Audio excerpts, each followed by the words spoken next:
Await no longer. Greatness has arrived. Welcome to the Trophy Room, a PlayStation podcast made by the players for the players. I am your host, Joseph. Alongside me this week, Kyle. How you doing? Returning.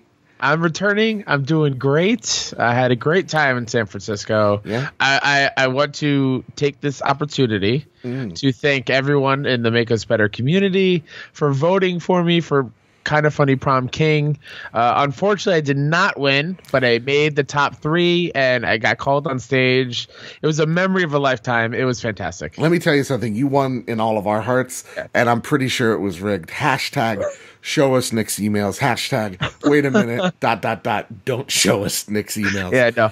And I get another shout out to Tammy for filling in last week. Didn't she do an amazing job? She did an amazing job. So great. I love Tammy. She is, I'm going to admit this right here, right now. I'm sorry that you have to see this face again this week. Hush. She is the most cute, adorable human being I have ever met in my life. Mm-hmm. We need to make a chibi doll version of Tammy. We need to sell it. We'd make millions. And we'll give her a catchphrase. We don't know. But yeah, thank you, Tammy, so very much for filling in. I thank you so much. And you know what? I'll tell you something about the voting thing. When I approached the Make Us Better community to say, hey, we need to get Kyle as KF Prom King,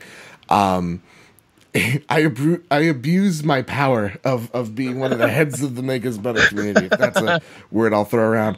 Because I went into the Discord, and PSVG, Play Some Video Games, has officially joined the Make Us Better community. Oh, and right when they joined, literally 10 minutes later, I was like, hey guys, welcome everybody. I'm abusing my power. I'm using the everybody tag. Everybody vote for Kyle.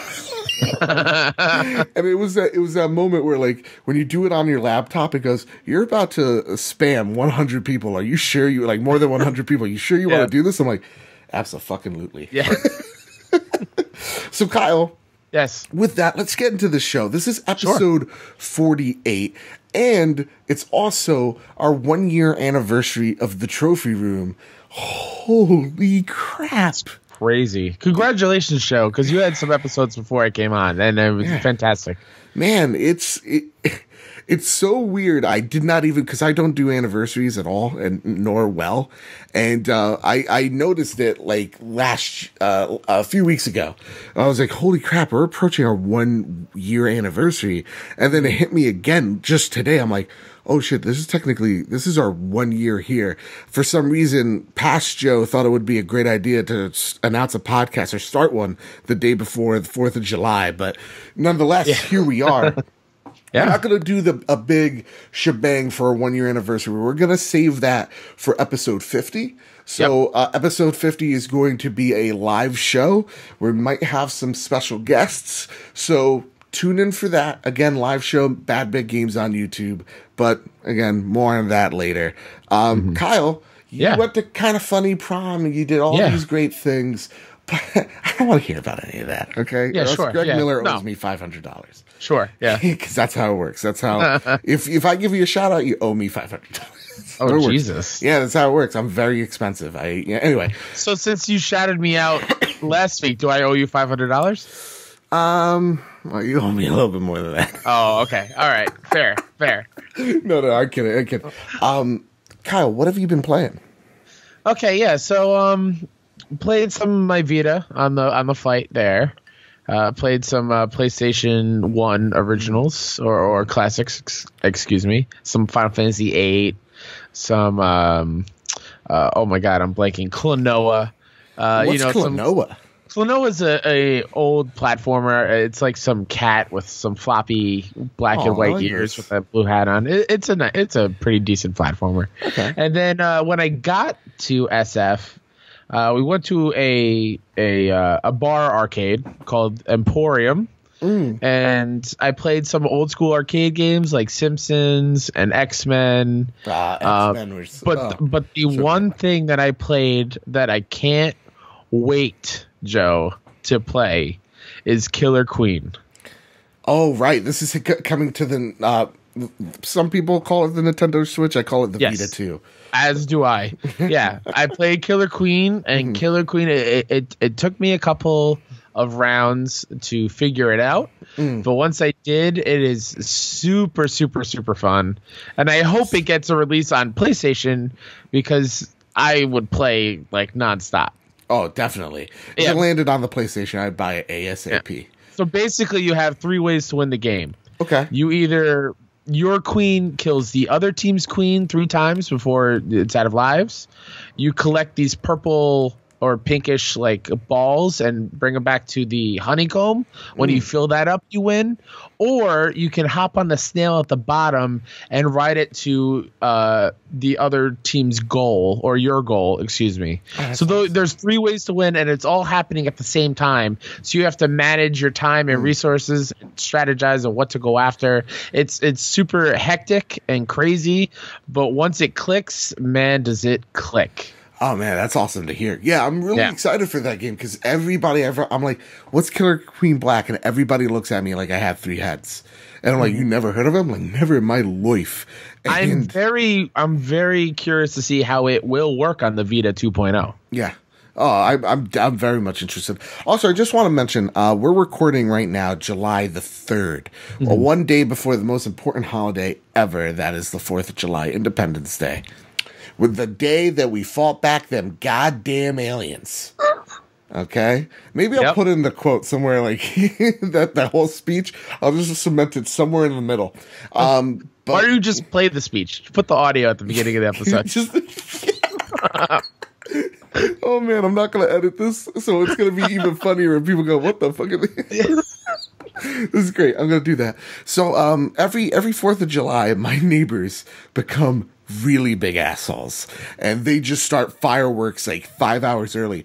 It's been fireworks since 8 o'clock tonight. Oh Jesus! Okay, they're so obnoxious. So I'm so sorry if anybody you're hearing this, but Kyle, I know you're horsed, right? Yeah, I am. And I'll take over from here of what I've been playing. I can tell you, because, Bobby Miller's like, if I hear what shall not be named one more time on this podcast, what have I been playing? And he's saying this, that, and the other thing about, chicken dinners or whatnot. I've played one other game besides the one that shall not be named. Yep. And that is Crash Bandicoot Insane Trilogy on the Vita 2. And let me tell you something about this game. It's like my childhood. It's like finally, I wanted to get it on the Nintendo Switch so that I know what a good platformer feels like on a Nintendo console. You know what I'm saying?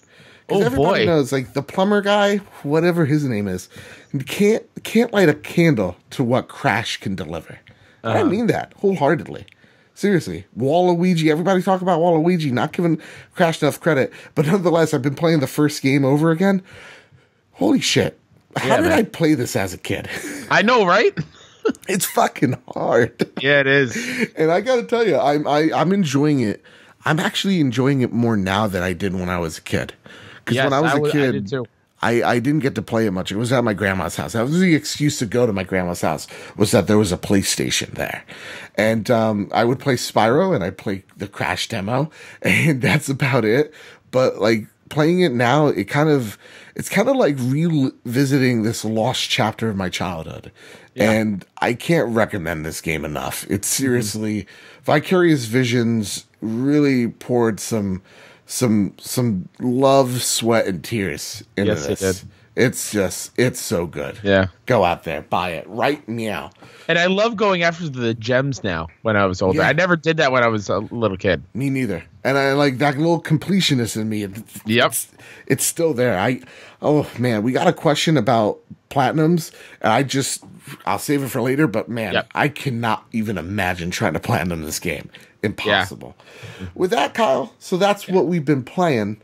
I want to get into the news now because holy crap, there has been some stuff while you were gone. Things have happened. And finally, we don't have Fortnite news.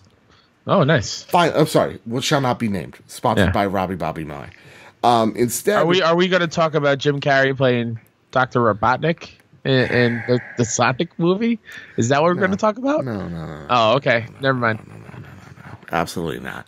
Listen, there's only going to be one good video game movie, and that's the Uncharted movie, because Tom Holland's in it. And I love Tom Holland. Absolutely. Okay, he's Spider-Man, and he's going to be Nathan Drake. With that, though, we get to our first bit of news. What type of episode is this? This is such a great way of starting our 1-year anniversary. Google is planning a game platform that could take on the Xbox and the PlayStation. This comes out of Kotaku themselves. They have, seriously, click on this article. They have paragraphs beyond paragraphs of information about this console, but I narrowed it down to one paragraph. So here's the 3 things you need to know about this so-called Google Yeti console. 1, it's some sort of streaming platform. 2, some sort of hardware. And 3, an attempt to bring game developers under the Google umbrella, whether that's through aggressive recruiting or even major acquisitions. That means maybe possibly buying big developers or even publishers. That's the word from 5 people who have either been briefed on Google's plans or have heard about them secondhand.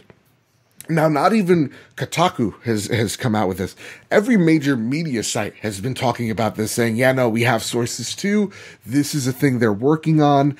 And with that, Kyle, my question to you, sir, should we be scared? Because this is Google. Like, I said this. This isn't an Ouya situation. No, this isn't an Ouya situation. This is Google. And what I mean by that is, I said this in my Bad Big Games video, is they're in everything. They're in your cars. They're in your radios. They're in your, what's a radio, right? Like, what's a computer? Looking at you, Apple. They're in your smartphones. They're in your TVs. They're in your home. Every single day you interact with a Google product. They're a huge company. I think they're worth around $700 billion. So they're huge.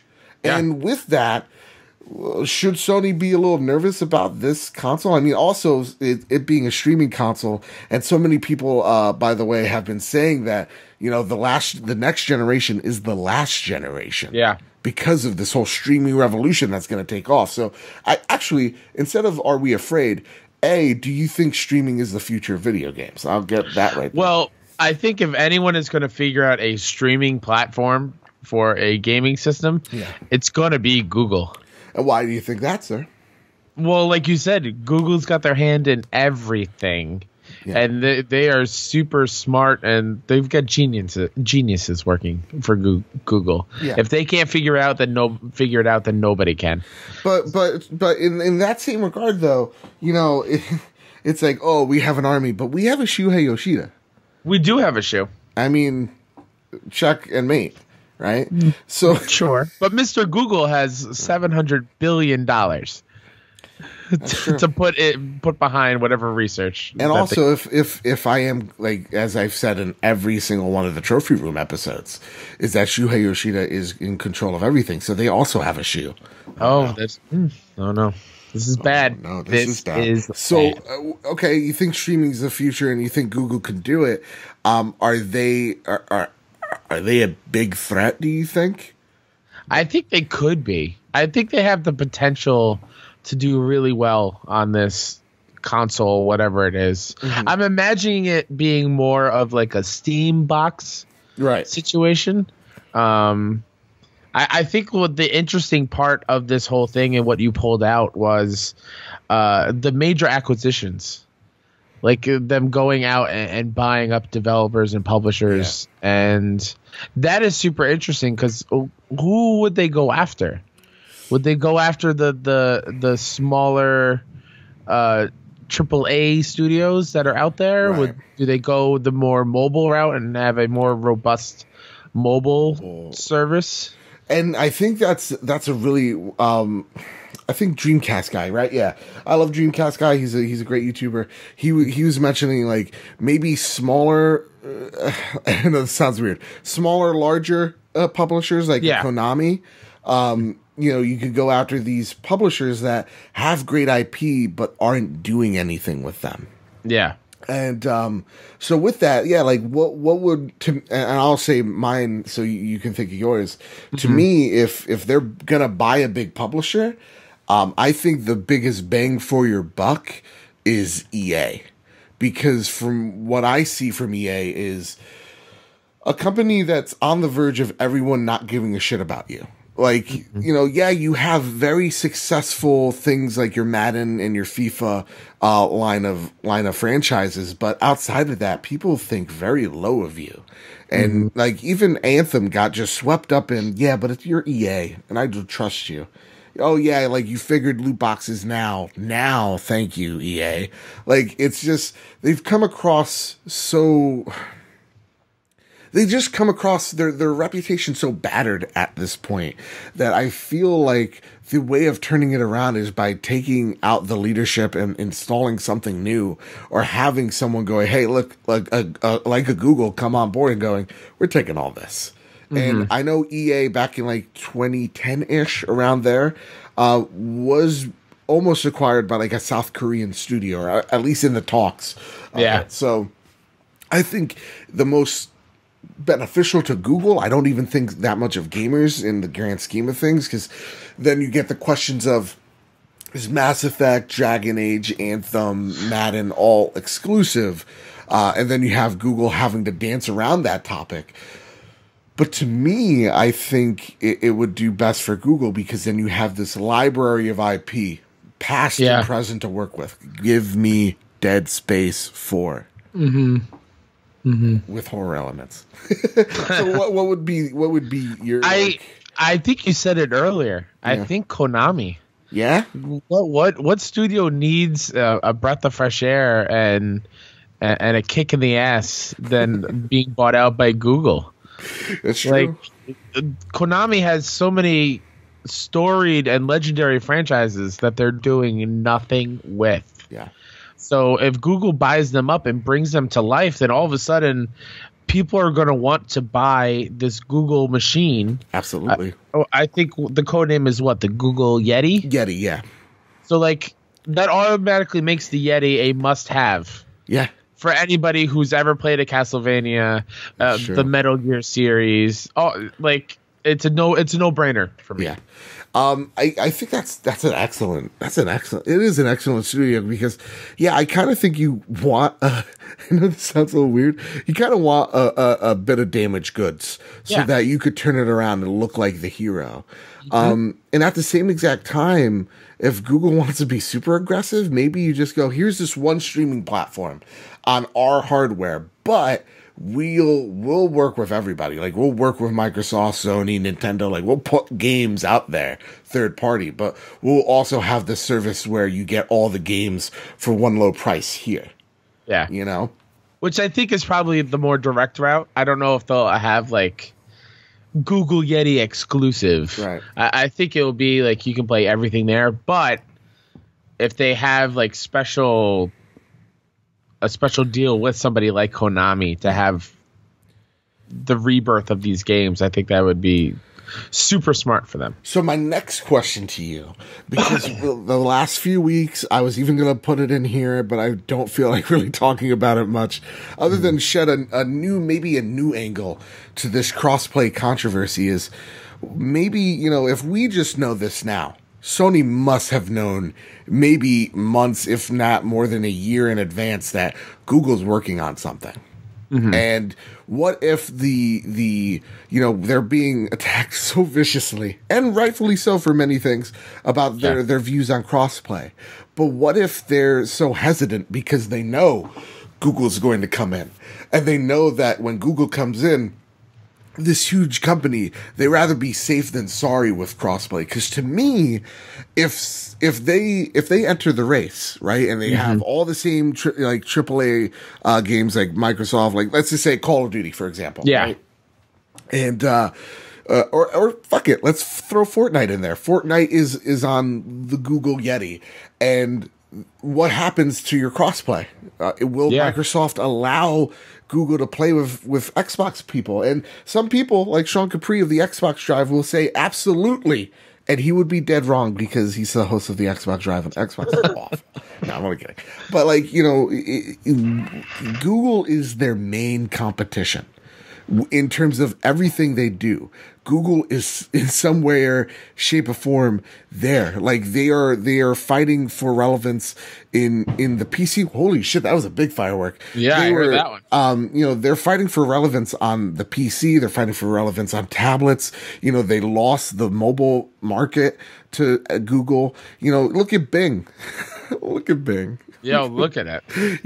Everybody, it seems like in a lot of ways, Microsoft, it just trails behind what Google is so far ahead of for some reason. At least that's how I see it. Maybe you're a hardcore Windows fan, you think I'm full of shit. But the fact of the matter is, whether they're doing well or competitive, they're the competition. Outside of consoles, they're the competition. It's Google, Apple, Microsoft, right? These three companies fighting for dominance. And so to me, I don't think you do crossplay with Google because you can't afford them any legroom. And I think that's why Sony is not budging on crossplay, because they don't want to give another company legroom. So what do you think? Do you think maybe Sony is actually in the right for not allowing crossplay now, if that is the reasoning? Do you think? I don't know. It's hard for me to think of them in the right currently. Yeah, and it's all hypotheticals at the end of the day. So to me, this is interesting. I want to definitely keep an eye on this, but to be honest, they don't have platinum, so I don't really care. Right? Mm-hmm. I think we can both agree. Any last thoughts on this whole Google platform thing? Just that I'm super intrigued by it. Yeah.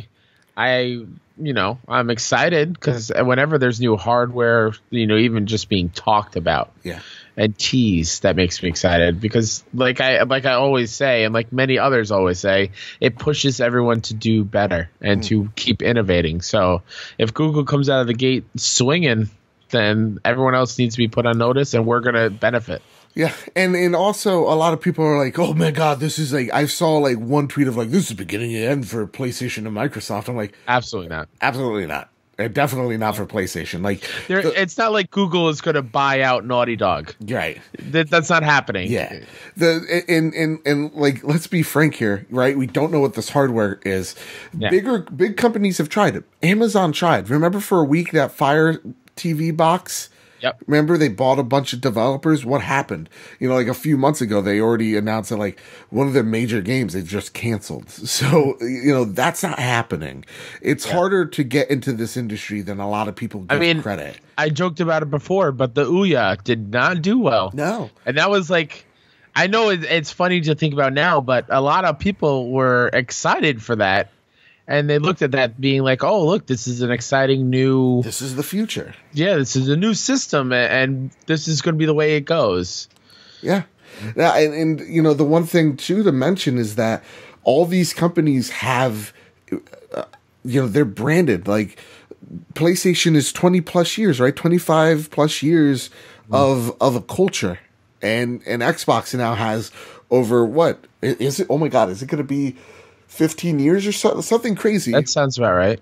Yeah, around there. Nintendo as well has decades of loyal fans. And so to me, just to enter this gaming industry, as fans, you are loyal. Like, you're listening to the trophy room. I doubt your main console's an Xbox, right? Mm-hmm. So to me, it's harder said than done by getting people who are already a fan of something. And also, when you talk about developers, you said something really great, Kyle, is they look where the money's going, right? Yeah. If this Google platform takes long to catch on and they see everybody going to the PlayStation, because guess what? That's the place to play, then they're going to just start making ports for PlayStation, and Google's going to have to pay even more money to get their those games on their consoles. So to me, I don't think it's as clear cut as what a lot of people are trying to think. Here's an out of the box question there, Joe. Okay. Whenever a new system is rumored, everyone's first thought, at least for me, is what's the controller going to be? Oh, absolutely. That's so, like, what question. Would the Google controller look like? Is it just going to be WASD on one side and the number pad on the right side? I know for sure that instead of a share button, there's a Google Drive button. Yep. No, actually, wait. It's a Google Plus button. Use your Google Plus account. So for the 5 people that use Google Plus, yeah, no, and that's the thing too. Like we just joked about it. There's ventures Google have tried and just crashed and burned. Yeah. So again, let's not like think of, this is listen, Tony, we're not in the end game right now. Like this is just so far ahead of us.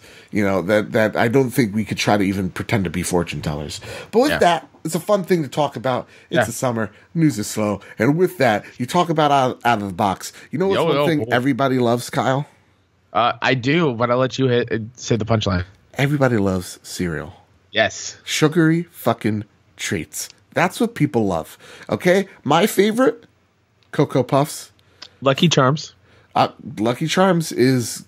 Oh God, the sound it just makes. Anyway, that's the thing that bugs me. It's the sound. I'm like, this is the marshmallows. Captain Crunch, right? Oh no. Actually, what am I talking about? Reese's Puffs, God tier. Sure. Count Chocula. Never had Count Chocula. Oh my God, Joe. But change your life. God tier is God tier is Cocoa Puffs. God tier is Fruit Loops. Where do you stand on Apple Jacks? Get the fuck out of here.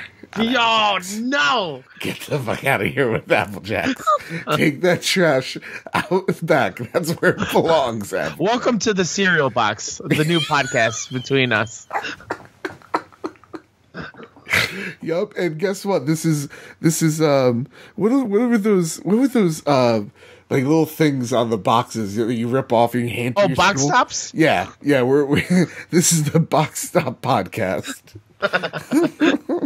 Episode 25 will give you one of the toys that come in the cereal box. Anyway, Funko's is making their own cereal, which is really, really weird. But let me tell you something. Oh no, this article doesn't have all the versions of. Nonetheless, they have 2 great boxes of cereal for you. They have a Mega Man cereal, and they have a Cuphead and Mugman cereal. And the cool thing about these cereals is that they have a free toy inside. Yeah. They have a Funko Pop inside. So when you get the Cuphead cereal, you get a little mini Cuphead Funko Pop. When you buy the Mega Man cereal, you get a little tiny Mega Man in there. And if you just allow me for a second, if you could fill the dead air, they have even more cereal boxes. Okay. So, 1 second. I wonder what these cereals would taste like. Would they taste like Funko plastic? Is it actually going to be good cereal? When is ever like? I'm trying to think of I can't think of the word when there's special cereals to go along with products. What is that word? Like special, like, because the thing with this Funko cereal, right? I got everything. We don't have to buy time anymore. But I'm really bugging out. What are the like a limited time? No, like you would call like a game based on a movie licensed. Oh, licensed cereal. Like we had the Super Mario cereal. Yeah, I have a box of. It's on the floor somewhere. Just when have they ever tasted good? That's true. The Mario cereal tasted like hot trash. Yeah. Was not very good. It was, remember when I said Lucky Charms, they're all right? Yeah. Yeah, this is like reject Lucky Charms. Yes. So they have even more boxes. They have a Golem, where you get a little mini Golem cereal. Ooh. So they got Lord of the Rings licensed one. Are they just Cheerios? Yeah, yes. Also, it's all multi-grain. They have this one person, I've never seen them in my life, Freddy Krueger. I know who I'm buying that for. They have a Jason Voorhees box, Cuphead, Mega Man, and that's it. And you get these apparently at GameStop and Hot Topic. Yeah. Not at, which is fucking strange. Let's be real here, right? You think like Super Mario was a Target exclusive. You think you would be at a supermarket you want to sell these cereals. Yeah. So my first question to you is, are you interested in this? Will you be buying it? No. Okay. I don't hold a lot of attachment to any of these things. What if I told you there will be another round of cereal, and it will include, throughout the year, including Pennywise, Huckleberry Hound, I don't know who that is, Batgirl, hot, Beetlejuice, and Cthulhu? You had me at Batgirl. Yeah, Batgirl's bae. Yeah. And Pennywise is pretty cool too. Fuck yeah, and also Pennywise is bae. To some people, weird people. I know some people, weird people. So sorry, Kyle. So yeah, do you think this? You're not interested other than for Batgirl? Yeah, I just don't see not the point. I see the point. It's just like, why would you go out of your way to get this cereal to eat when you can go get all the other great cereal we know and love? And you know what? The one thing too, which is like to me, again, being just sold at GameStop is really odd. But like, you're totally right. I have no idea what these things taste like, but they look like just different colored Cheerios. So what are these things? It's like kind of like a mystery box. But I'll be honest with you, Kyle. What? I'm buying the Cuphead and the Mega Man one. I don't blame you. And also the Jason Voorhees, because that's for one of my friends. And so, to me, I actually like this idea. And I actually think if this was in supermarkets, I actually think that Funko could be onto something, to be completely honest. Because from what I understand, Funko is not doing that great right now. And they're trying to break into other markets because there's only, let's be honest with each other here, there's only so much shit you could put on your desk. Yes. Right? Like, I have too many Funko Pops, and I've just stopped. I was just like, no, where the fuck am I going to put them? So, for me, I understand this, but it leads to a bigger question, Kyle. Yes. It leads to, now if I was Shu. Sure. If I was Shu, what type of breakfast sugary treat would I bring to the table here? What IP? Would it be a Nathan Drake? Would it be Horizon Zero Dawn? And what type of cereal would it be? So I had it during this topic. It came to me. Okay. It's going to be Infamous. And there's going to be two different kinds of this Infamous cereal. Okay. I like. You can either buy the good coal or the evil coal. Holy shit. The good coal is like blue raspberry flavored, like lightning bolts. And the red evil coal would be like the rabbit one. What was the rabbit? The fruity? No, that's not Fruity Pebbles. What's the one? Tricks. Tricks. Yeah. So it's like Tricks. Okay. Kind of like that. Okay. And the red evil coal would be like a cherry, dark black cherry flavored cereal. I don't even know if that would work as a cereal, but like, fuck it, we're gonna try it. Two different kinds and. Yeah, I think that'd be great. Dude, that's actually an excellent answer. You know what mine is? This is my joke answer. Bloodborne? No. We're doing good one though. That's real good. Yeah. Actually, I got one for Bloodborne. Okay. God of War. Yeah. And it's just bland oatmeal with raisins, but they're really dry. I was gonna say God of War, where it's the Omega symbol. And you have little Mimir marshmallows. You're just eating decapitated heads. Yep. And you get a little toy that's like, boy. Just everywhere in the box, it's like, boy, eat your food. It's sustenance. For nutritional facts, it just says boy in different percentages. Nutrition, enough, boy. Enough. Yep. Or no, it's like you get a little like you get a little God of War guy in there, and he's just like, read this. This is the best topic we've ever done. We got a Bloodborne one where once you eat it, you die. You get a chance. You get the chance, and you think it's bullshit, but it actually makes sense. Yeah. You're like, what? I'm dying here. All right, it makes sense. Yeah. And honestly, I'm going to leave it at that because I think that's perfect. But the Uncharted one is an interesting one. I think Uncharted would make the most sense. Yeah, because like the ring would just be the base. Oh wow, yeah. And then I was thinking like Lucky Charms, and then you can have the different historical items like the dagger and oh my god, was it a book in 3? Yeah. Oh, as the marshmallows. Actually, you know what? The Bloodborne one, it just cuts the fucking roof of your mouth. It's actually all the sharp edges. It's all the sharp edges from all the Captain Crunch. Oh no! It's just the edges.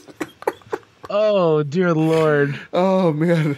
And when you collect enough Bloodborne, like box tops, just some big guy punches you real hard in the nuts.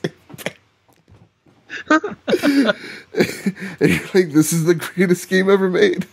Greatest game. Oh man, I love this. This is the best. Yeah. This is the best episode I think we've ever done. Kyle. Yes. Overwatch has a fucking hamster named Hammond.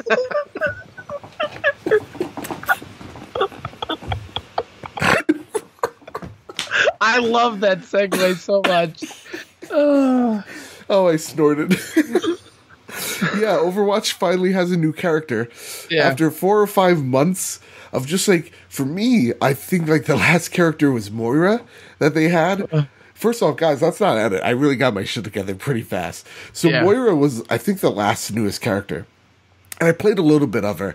She's really fun to play, but Hammond is nuts.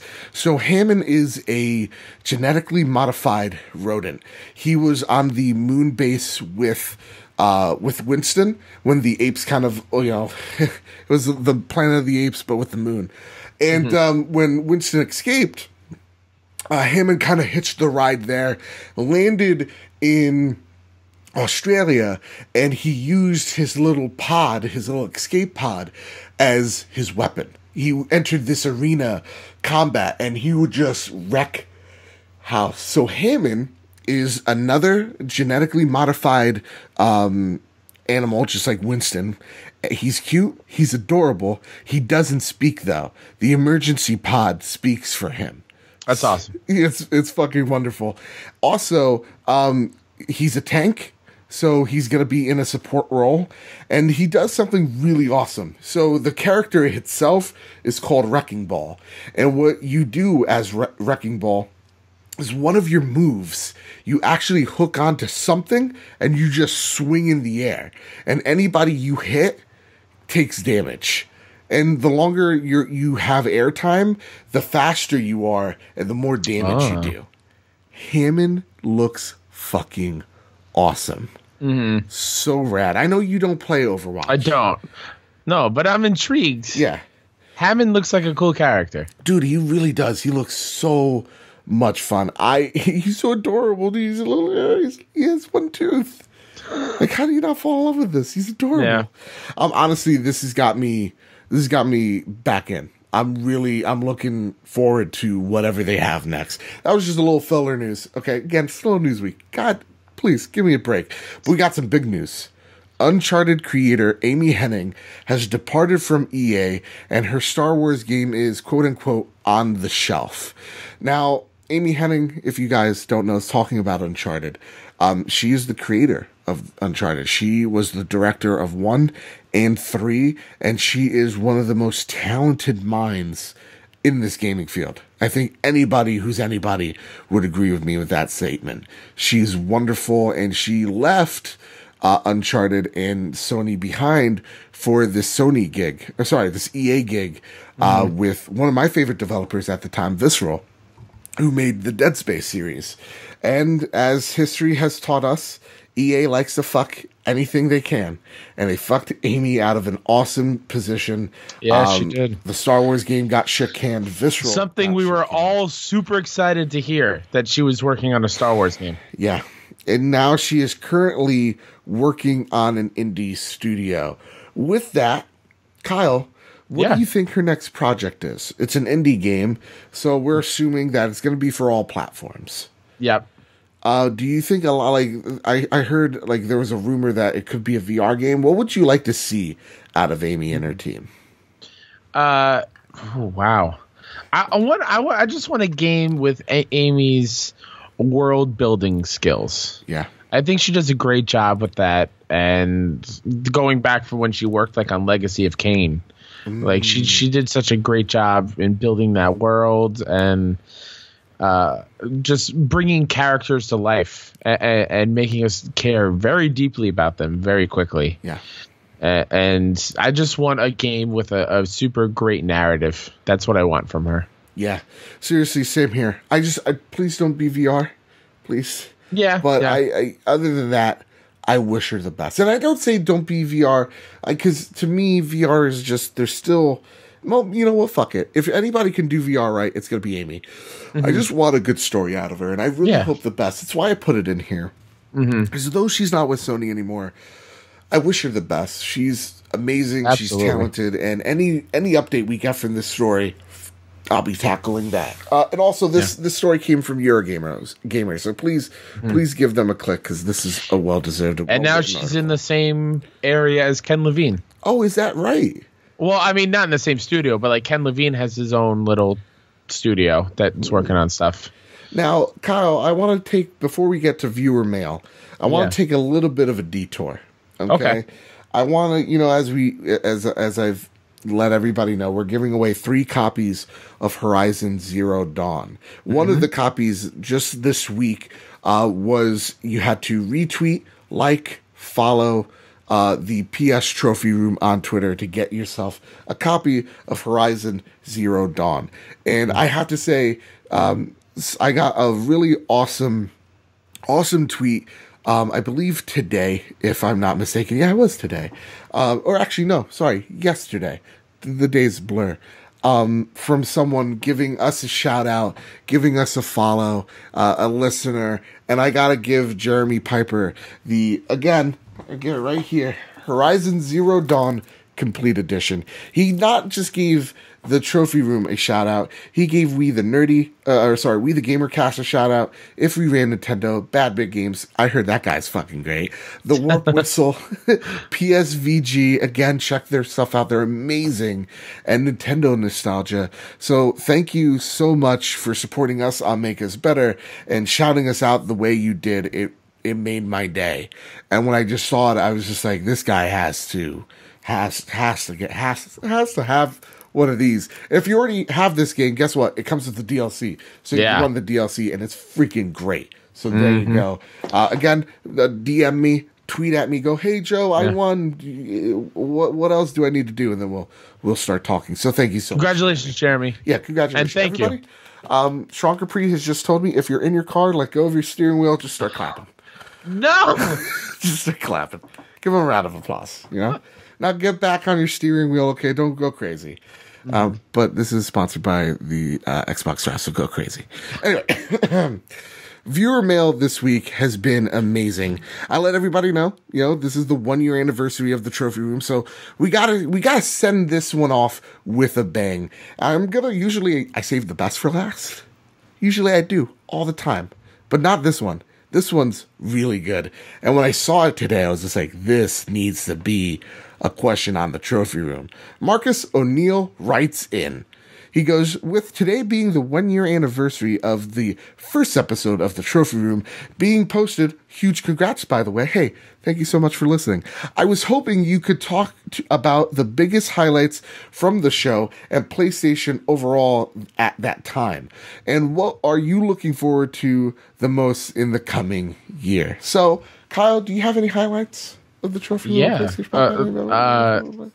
Number one highlight would be the first show you had me on. Absolutely. That was a fantastic thing. Being able to talk E3 in a public setting was super awesome for me this past year.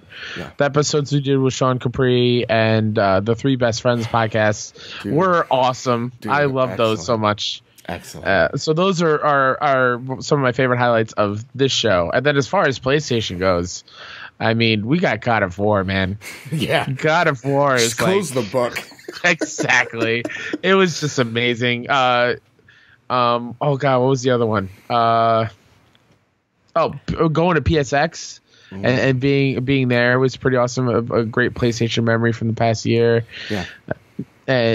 Seeing Detroit and Shadow of the Colossus come out, and so good. And many great games when we talk about like what we're looking forward to, Spider-Man comes to mind.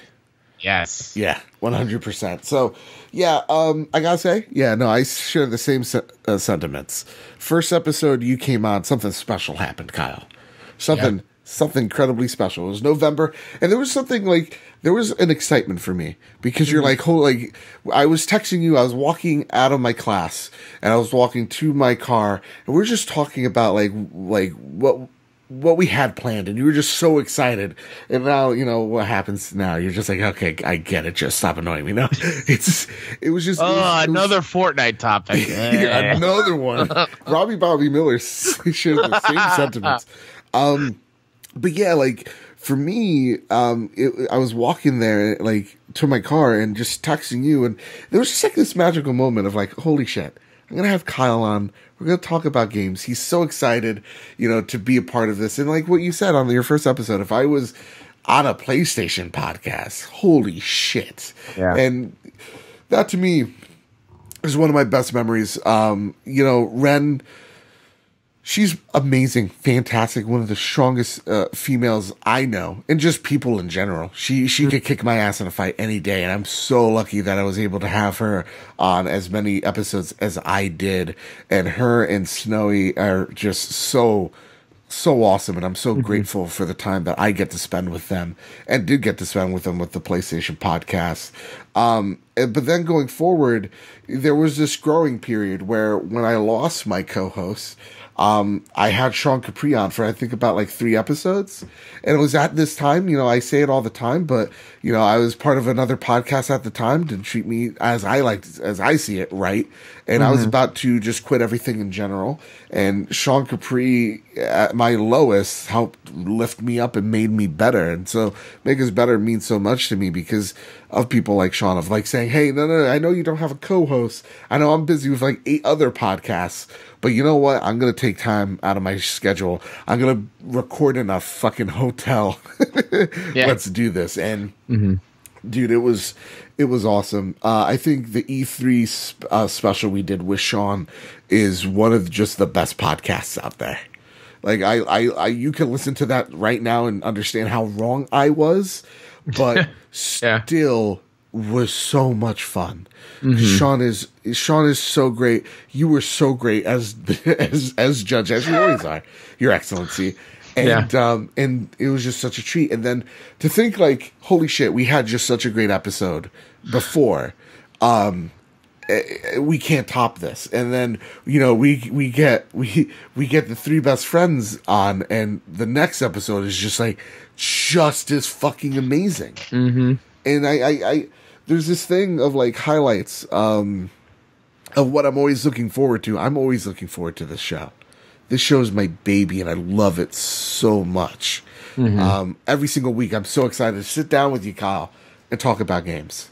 Yeah, as am I. It's just that's it. Like we have some big plans coming our way that I can't talk yet. I don't want to fingers crossed on some things coming together, but let me tell you, the future is bright for the trophy room, and I just got to take a second here and to thank everybody because, again, like this is the biggest podcast I've ever done. It's come to that. It's come to that attention that any podcast I've ever done in the past, the trophy room now dwarfs it. And just to know that there's so many people, like last week, someone, I'm sorry, I'm blanking on the name. He goes, hey, Google Podcasts aren't working. And that's how I usually listen to you guys. It sucks because, I love listening to you guys on the go. And I go, hey, dude, we also have SoundCloud. Thank you for bringing it up. I'm talking to Google, and we got that resolved. And it was just like, hey, awesome. I'll listen to you on SoundCloud as well. And then I see him follow me like literally 5 minutes afterwards. I was like, holy shit, what a fefeeling. It's hashtag blessed is all I can say. It really is. Thank you, guys. I always am immediately humbled because I always try to understand that things are bigger than me, and which is hard to imagine, but they are. And it's when we hit these milestones and seeing the way Trophy Room and Bad Bit Games has taken off, it sometimes is frightening. Because I suffer from really bad anxiety, so I'm always thinking that this episode everybody is gonna find out I'm a fraud, and it's called, I think Jared Petty on one of the podcasts I was listening to, he called it, or I think it was either Jared Petty or actually I think it was Boogie, called it imposter syndrome. Yeah, where you can't believe where things are, and this one day it's gonna, everybody's gonna realize you're horrible, but it's just like you projecting that to yourself. And so sometimes it's like really frightening to put a video out. Like this newest video I have out, I was terrified And just knowing that like the trophy room is something different, where every episode I'm walking away from it going, okay, this is fucking great. You know, yeah, it's amazing. So as somebody who also has that imposter syndrome, it's a tough hurdle. And I think we both know like it's all in our head, but it doesn't make it any less real. So it's very hard to kind of get over. And you know, for anybody else who has that syndrome or doesn't know what it is, the panel I saw at PAX East, that audio of that panel, all about the imposter syndrome, went live last week. Oh wow! So go search it out. I'll retweet it again so you can find it. But yeah, it's fantastic. Yeah, seriously, it's so humbling. I gotta thank everybody here, and yeah, absolutely, seriously, and like even people like Mr. Robert Miller over there becoming an executive producer and like liking the show so much he goes, here's a buck or two. It's like again, I was at work and I got fucking emotional. I was like, oh fuck, it hit me. I was like, this is a moment and I'm having it. Like I'm getting kind of here. It's beautiful, and I thank everybody. You know, here at the trophy room, and I'll just end it on this in one note. We're here for everybody. Come, like, and I mean this. Follow us on PS Trophy Room. Follow Mr. Badbit. Follow Who Dat Ninja 73. If you need something, if you need someone, come to us. And you know, we have the Make Us Better community. I'm not just saying this as something to say it, but that Discord, you know, you could confide in anybody. And that's the thing. I sent a tweet out a couple days ago. You know, Pride Month is over, but that doesn't mean you stop being proud of who you are. It speaks to anything. If you know, gay, straight, black, trans, you know, white, Asian, male, female, non-conforming, you know, whatever you are, you know, skinny, big, large, and in charge like me, you're welcomed here. Everybody's welcomed here. And if you want to call it a safe space and try to label it as a bad thing, go right ahead. This is a safe as fuck place. Everybody's welcome here, even if you play on Xbox. Everybody's welcome. Seriously. So thank you, everybody, for being awesome. Yep. And we have a question from one of the PSVG guys called Dat Ninja Def. Yeah. Gimmick infringement. I'm calling it right now. No. I find it really weird. There's another Dat Ninja out there. You know, you guys are going to have to hash out this beef. So, if PS Now eventually supports downloads, do you think it competes with Game Pass? And how long before Sony gives in to cross-platform play on some games? Do you think we'll see it at all this generation? So let's break this down. Sure.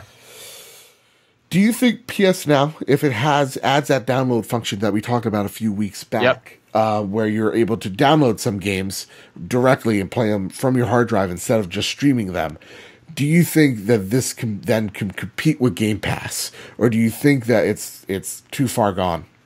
No, I think if they support downloads, I think it will absolutely compete with Game Pass, because PlayStation has that huge library of games from its past, and if you make it like downloadable and easier to play without lagging and input lag, like that's a dream scenario.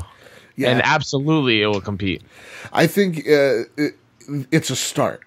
To me, I think if you just start now going, okay, PS1 classics, here's where they all are. Yep. PlayStation 2 classics, here's where they all are. PlayStation 3 classics, here's where they all live. If you just start going, hey, listen, all right, we don't need to throw God of War 4 out there. Because the thing that's different between Game Pass and PS and Sony is very much the difference between Microsoft and Sony is Sony focuses on single player, Microsoft focuses on multiplayer, so they could push Game Pass as a service because a lot of their games are becoming a game as service, as where Sony is single player, stories, games are selling systems, not services.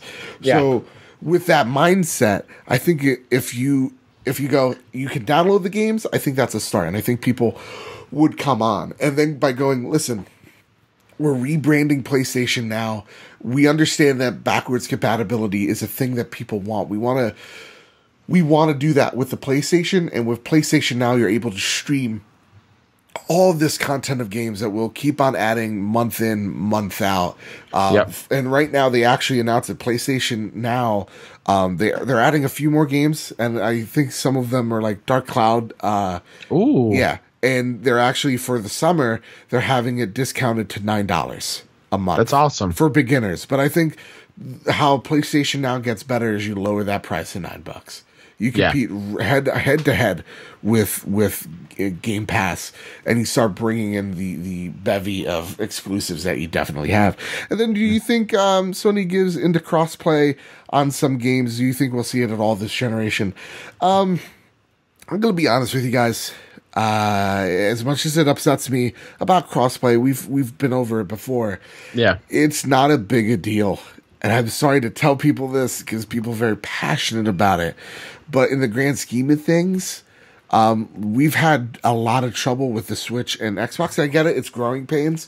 But the crossplay thing isn't, I think, to most PlayStation gamers a big deal.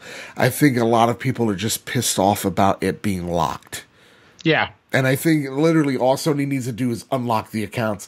And I think messages are getting blurred between locking accounts and crossplay, because that's a good point. In all honesty, like if Google's coming into play, yeah, I kind of don't want crossplay. And I understand as a business why you kind of don't want crossplay with someone who is legitimately, Microsoft is your competitor. Yeah. It's the only thing you do right, Sony. I mean, I have this beautiful 4K TV, but I'm a Sony fan. So, like, this is the one thing you're doing really, really well. No, I get why you want a penny pinch, but yeah, I don't think we're going to see it, at least in this I don't either. Yeah. Grouchy Surge and Antonio Guillen ask two similar questions. So I'm going to ask them both and then we'll dissect it. Sure. Grouchy Surge says, why does Kingdom Hearts have a PlayStation 4 console and Spider-Man does not? And Antonio then asks, will there be there will be no custom Spider-Man PlayStation 4, ... How upset are you?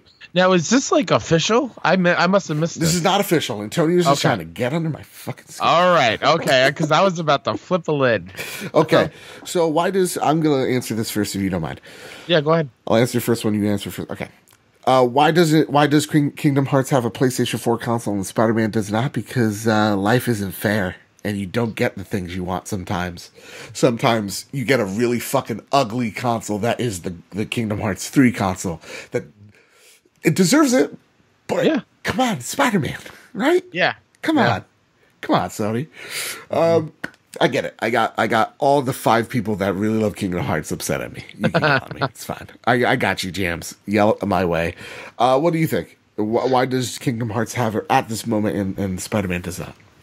I think it's because Kingdom Hearts fans and gaming in general have been waiting for Kingdom Hearts 3 forever. Right. And it's got a lineage of games has it been a decade? Mm-hmm. So like, I think it deserves a console. I think it needs to be a bit prettier and more eye appealing because I don't like the way this one looks. Hey, every Kingdom Hearts fan, again, devil's advocate here. Every Kingdom Hearts fan I've seen, like Jam's over the moon. He's like, yeah. So they like it, you know. Different folks. It's not my favorite design. No, definitely bad though. But man, I hope Antonio is wrong, and we do get a Spider-Man PS4 console reveal. It just makes so much sense. We're gonna see it August. I hope so. You think a month lead up is enough? I think it has to be by August. You're seeing something. If it's not by August, because then it's not happening. And how mad will I be? You just fucking wait, Antonio. You'll see rage. Okay? Just give me that Spider-Man custom controller. Yeah. Whatever it would be. Just give it to me. Just give me it. All right? I don't care if it's a Slim. I'll buy the fucking Slim. Yeah, just give it to me. Oh, just give, please. Spider-Man's the best. Why wouldn't you? It doesn't make any sense, but they're gonna do it. Oh, real quick. Yes. Speaking of Spider-Man, just in case nobody knows this yet, if you're gonna watch YouTube videos about Spider-Man PS4, yes. Apparently, I heard this during my trip that some videos are going out of its way to spoil who the sixth member of the Sinister Six is from that trailer. So please be careful if you're going to watch any YouTube videos on Spider-Man. Just watch out. No, that's really awesome. Thank you so much. Yeah. Our next question comes from Miss Caro, the Nintendo dame herself. And yes, the question's Nintendo related. Goodness. What is this, right? The room, because Nintendo doesn't have any. You get it? I purposely, that was a blank. The audio didn't cut. That was the blank room because Nintendo doesn't have any type of achievements or a trophy system because they're not fun. Okay. If the Nintendo PlayStation had gone through, which if you guys don't know, the whole birth of the PlayStation is because Nintendo was a bunch of D-bags at what is it? The Electronics Expo. So, or at CTX, I think it was. Anyway. It was one of those. They got burned. They started their own console, and man, was it 8 times better than whatever Nintendo. That's such a fascinating story. It is. And so she asked if the Nintendo PlayStation had gone through, would that have made you all make all you Sony kids Nintendo diehards like me? Question mark! Exclamation point. No, it just mean that we finally made the better console, right? You would be a Sony kid, Kara. Yeah. That's how that works. That's how it works. You get to play Uncharted. How awesome is that? Yeah. Right? Well, look at me. I'm a plumber. You get to play Crash. You get to understand why Crash is the far superior platformer. Now I'm imagining. And that plumber guy I'm blanking on the name of. I'm imagining that plumber guy in Uncharted doing Uncharted things. How awesome would that be? Right? Or like the plumber's brother taking out clickers. Yeah. Oh God, I'm blanking on his name too. I feel like he wears green.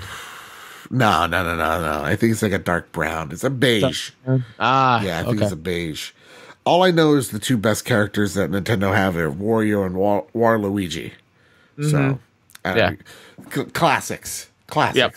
Our last question, or actually, sorry, not one of our last questions. I lied. Well, one of our questions comes from Amy Kilroy. She goes, what was the worst / most challenging trophy you had to get for a platinum? Kyle, would you like to go first? Sure. I have 2 that come to mind.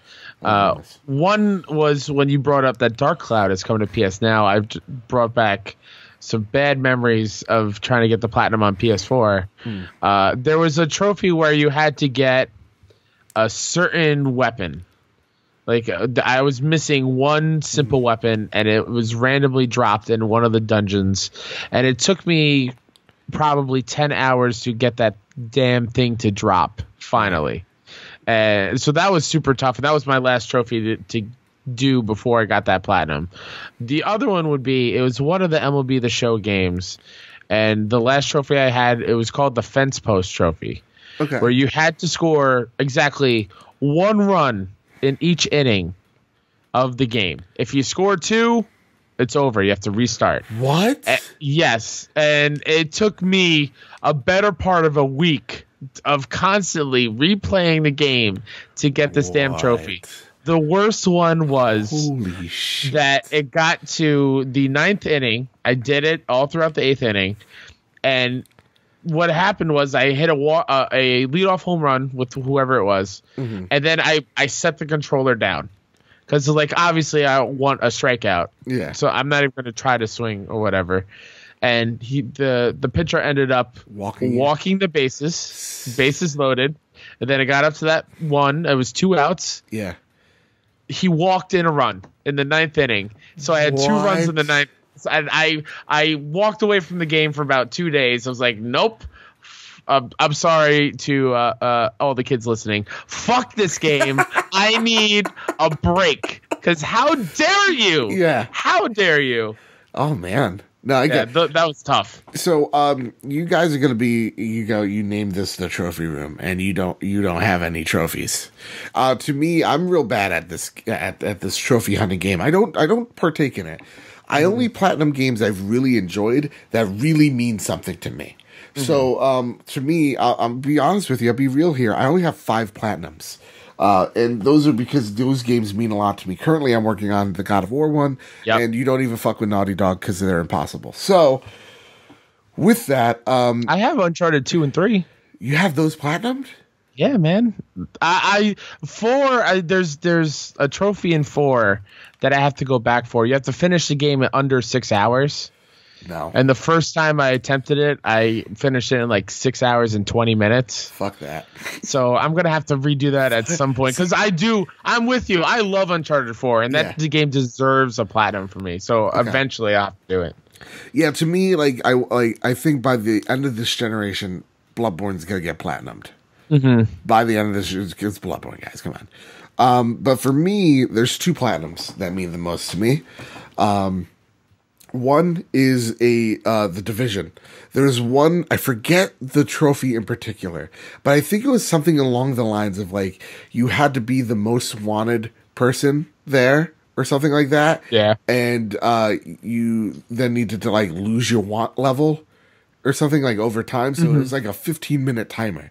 And everybody knows where you are in the map. So you have to camp and run your ass off. Like it was intense. But I remember playing that with people like Snowy, and when I remember getting that, like I took a picture of it. I was just like, I got it. I finally got this fucking platinum. It was amazing. Yeah. The next one is Horizon Zero Dawn. And that's a great one. The reason why we're giving away copies of Horizon Zero Dawn is because that is the game that made me go, I'm making a PlayStation podcast. Mm-hmm. That's it. And that's why that game means so much to me. It's an easy platinum. It is. It is so fucking worth it. Yeah, so, it's a fun one too. Not that it's just easy. Oh yeah, it's super fun going through and getting all that. It's so rewarding. Mm-hmm. I love. To me, the perfect platinum is like if you put the time in, you get it. Yeah. Right? If you put the time in and you show a little bit of effort, you get it. Like, I love PlayStation exclusives because for the most part, except for Naughty Dog, fuck Naughty Dog with achievements. They're like, hey, Horizon Zero Dawn, you can play it on any difficulty. We don't want to tell you what you need to play in order to beat this game or, quote unquote, beat this game. Yeah. Just enjoy your experience. And so you can play it on the easiest difficulty and get all the achievements, platinum. Mm-hmm. Trophies, god damn it! The acid reflux just kicked in. That's why. Yes. Yeah, Strong Capri. It looked like just from all the way from Edmonton, just kind of just went. You're gonna say an Xbox thing, and I'm like, oh, no, a bad console in my mind. Anyway, but yeah, that game, holy shit. Yeah, special shout out to Celeste. Though they have some really tough trophies in Celeste. Love it, love that game. I think I'm gonna play it on the PlayStation for sure. A last question comes from the glorious one himself, Mr. Moody. He asked this. Half of the year is done and gone, so what are the best games from 2018 so far for the both of you? Since we're running a little late, let's leave it to 3. 3 games and like a sentence for each one. So what are your top 3, Kyle? I just said one of them is Celeste. Beautiful game and a unexpected story that I love so much. Yeah. Obviously God of War, because God of War is perfect in my eyes, and I fucking love that game. Man, I'm blanking on a third one, so feel free to jump in with yours. So mine has to be, I think, right at the top, God of War. Man, it's just so good. It's just so excellent. And I think your third one should be Detroit Become Human, by the way. But yeah. I haven't finished it yet. Oh, me neither. And Tammy's like, you have to finish it, please, please. Don't worry, over the weekend I will. Once you get to the next trophy room, I will have beaten that game. So my number 1, God of War. My number 2 would be Celeste. And my number 3, I'm going to be honest, I'm sorry, Robbie Bobby Miller, but I got to say Fortnite, because I keep on playing it. Like usually games to me, they last a month, maybe a month or 2, and I'm done with them. I've been playing this game since, early February. So I'm still hooked to it. So I gotta say, out of the games that I've enjoyed the most, Celeste, God of War, and Fortnite. Yeah. Kyle, you got a last one, or? Yeah, I'll go with Detroit because I'm blanking on the other ones. All right, I like it. Yeah. You know what? Let's throw for the worst games. Fucking Sea of Thieves. Come on. Yeah. Far Cry 5. Man, that ending. I gave up. That ending sucks. Eventually I'll get to it, but man, super disappointing. Oh, awful. Awful. Don't even. Yeah, it's really disappointing. Great word. Great word. I would have said just fucking trash, but yeah, it's a great word. With all that said, guys, yeah. Hey, this is the Trophy Room, our first year, our 1 year anniversary. Thank you all so much for tuning in, being a part of this podcast. It means so much to me. Thank you all so very much. Kyle? Yeah. What are some things you'd like to plug, sir? I'd like to plug myself. Who Dat Ninja 73 on Twitter and on PSN. Go ahead and follow me there.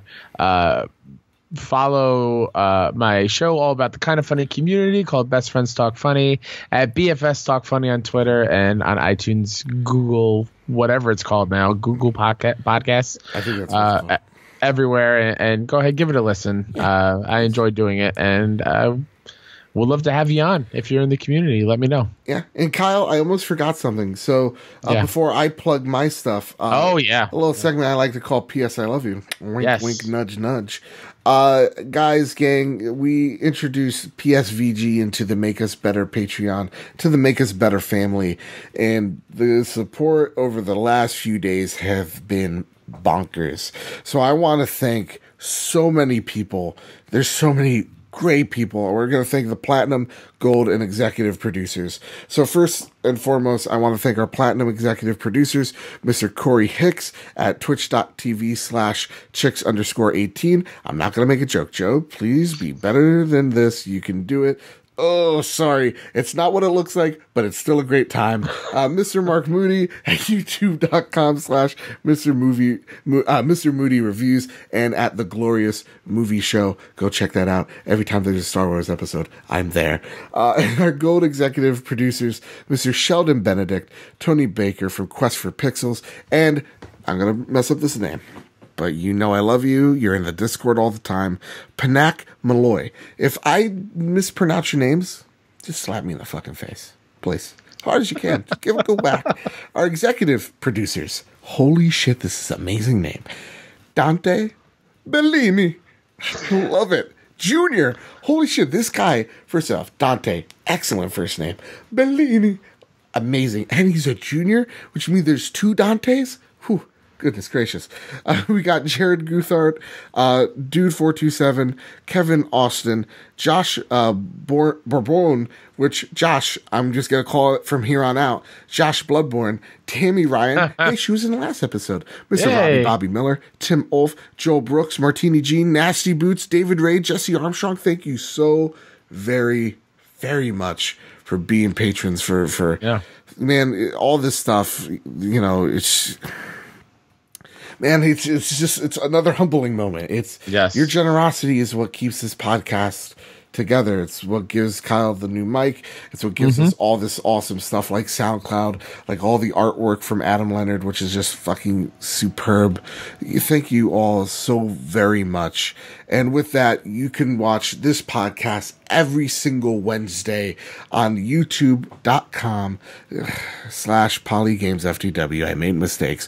But if you don't know what that is, and neither do I, go to youtube.com, search for Bad Big Games. Every Wednesday, the Trophy Room is there. Then you could go on iTunes, Google Play, which is now Google Podcasts now, which is great. Hey, I'm not judging. SoundCloud, anywhere where there's an RSS feed available, guess what? We're probably there. And that means you could probably rate us whatever you need to rate us there. So on iTunes, rate us 5 stars, write a review why you love this show. It would mean a lot to us. And with that said, with all that out of the way, follow me at Mr. Bad Big Games and PS Trophy Room on Twitter. With all that said, we have one last copy of Horizon Zero Dawn. And how are they going to win that one, Joe? You're going to have to find out episode 50. Ooh, okay. Got 2 episodes for this one, okay? Also, I want to make an announcement right here. If you're listening to the Trophy Room, again, Bad Big Games is the hub of all the great stuff. I'm announcing a new series. Series are usually something I don't do. We talk about news, reviews, hot topics, rants. But I'm going to do something that I've been meaning to do for a very long time, and that's called Mamma Me Let's Plays. And we tried this a while back, it didn't work out, but now because of the Make Us Better community, I got myself a fancy new mic so that we're able to record it and it's going to sound really, really fucking amazing. And so we're going to play, me and my mother, I'm going to hand my mother the controls. We're going to play Season 1, Season 2, Season 3, and we're going to begin Season 4 of Telltale's The Walking Dead. The twist... I'm going to be holding the computer. I'm going to be holding the controller because I understand the sacred symbols. She's not going to know what a circle or where the triangle is, but she's going to make every single decision. Life or death, it will be all on my mother's hands. You can watch that every Tuesday and every Thursday at 12 p.m. EST time. And this twist here is me and my mom are going to stream it, and you guys tell me what parts you love the most and what I need to snip it out. And then on Monday, if you miss the streams, you get the highlights of what has gone horribly wrong in those videos. So if you like that, check that out. And with all that said, with all that out of the way, keep hunting and keep playing PlayStation.